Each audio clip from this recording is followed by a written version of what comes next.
যারা সুন্দর হতে চান আমি আপনাদের একটু মনোযোগ নিব।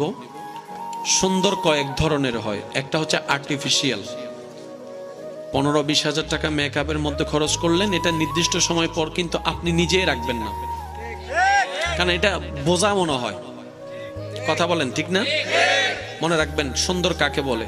আশা করি আমার ভাইয়েরা কথাটা একটু ক্যাচ করার চেষ্টা করবেন। সুন্দর কাকে বলে? সুন্দর মানে সেটা নয় যেটা চোখে লাগে।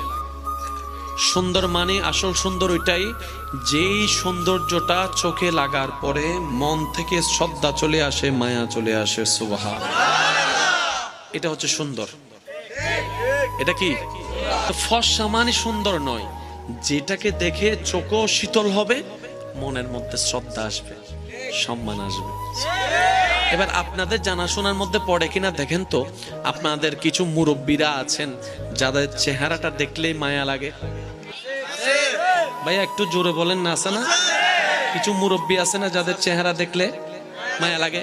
এবার নাতি দাদাকে জিজ্ঞেস করছে, দাদা আপনার এত সৌন্দর্য, চেহারাটা দেখলে শ্রদ্ধা চলে আসে, মায়া চলে আসে, আপনি কি কোনো ক্রিম ইউজ করেন?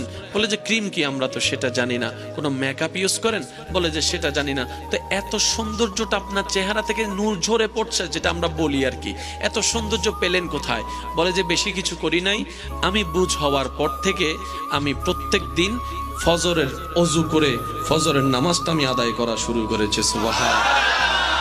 যেই ব্যক্তি ফজরের অজু করে নামাজটা আদায় করা শুরু করবে, আপনি না পারলে আল্লাহর দিকে তাকিয়ে 40 দিন করেন, 50 দিন করেন, পার্থক্যটা আপনার নিজের চোখের সামনে আপনার বিবেক আইডেন্টিফাই করে দিবে। সুবহানাল্লাহ, জোরে বলেন।